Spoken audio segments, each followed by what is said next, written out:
ఒక వారం రోజుల నుంచి మోషన్ రావట్లేదండి. రాబోయేటప్పటికి ఎన్ని మందులు, ఎన్ని టానిక్లు, సిరప్లు తాగినా మోషన్ కావట్లేదు. అప్పుడు దేవుడా నాకు మోషన్ కావాలి అని అడిగాను.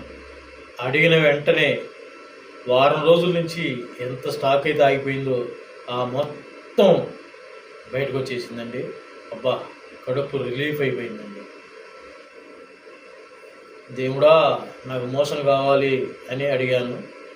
అప్పుడు ఆ వారం రోజుల నుంచి ఎంత అయితే ఉందో మొత్తం బయటకు వచ్చిందండి. కడుపు అంతా ఫ్రీ అయిపోయింది. ₹1,00,00,000 వచ్చినంత ఆనందం వచ్చేసిందండి. పరలోక బంగారంలో నుంచి ఒక తులం గొలుసు రోడ్డు మీద పడను గాక. 4 గంటలకు అడిగిన 7 గంటలకు ఉప్పల రింగ్ రోడ్ కడ దొరికింది నాకు. ₹40 400 చేసినందుకు వందనాలని నేను ప్రార్థన చేసుకుని ఆ ₹40 బ్యాగ్లో పెట్టుకొని నేను బస్సులో కూర్చొని ప్రార్థన చేస్తూనే ఉన్నా. బస్సు దిగేటప్పుడు ఏమైందంటే డ్రైవర్ వెనక సీట్ల ₹1000 కనిపిస్తున్నాయి నాకు, 2 500 నోట్లు. నా ముందు ఎంతో మంది దిగిండ్రు. ఏంటి ఇవి పేపర్స్ అవి ఏంటి మరి ఎవరు తీసుకోవట్లేదు, సరే నేనైతే తీసుకుంటా అని చెప్పేసి తీసుకుంటే ₹1000 ఉన్నాయి. నెట్ సరిపోతలేదనేసి నేను ఎంత ఏడ్చుకుంటూ ప్రార్థన చేసిన 3:30కి అన్లిమిటెడ్ లైవ్ మా ఇంటికి వచ్చేసిందండి. అన్లిమిటెడ్ నెట్ మొత్తం మా ఇంటికి వచ్చేసింది. అది 24 అవర్స్ చూసినా గానీ అయిపోయినంత నెట్ దేవుడు మాకు ఇచ్చేసిన. చాలా చూస్తున్నాము. ఏదంటే అది రీల్స్ పెడతా ఉన్నారు.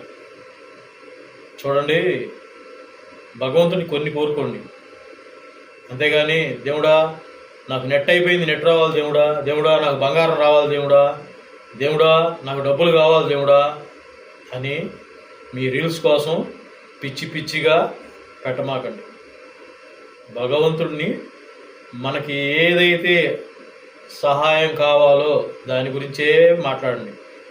ఏదో ఫోన్ ఉంది కదా చేతిలో, ఏదో ఉంది కదా అని చెప్పి పిచ్చి పిచ్చిగా రీల్స్ పెడుతున్నారు. రీల్స్ అంటే ఏంటి? జనాన్ని, ప్రజల్ని ఆనందం చేయడానికి, వాళ్ళకి ఆనందంగా ఉండటానికి రీల్స్ పెట్టేవాళ్ళు పాటుపడాలి. అంతేగాని నోటికి ఏది వచ్చినట్టు అది మాట్లాడి నాకు అది చేయి ఇది చేయి అని అంటే అది రీల్స్ కిందకి రాదు.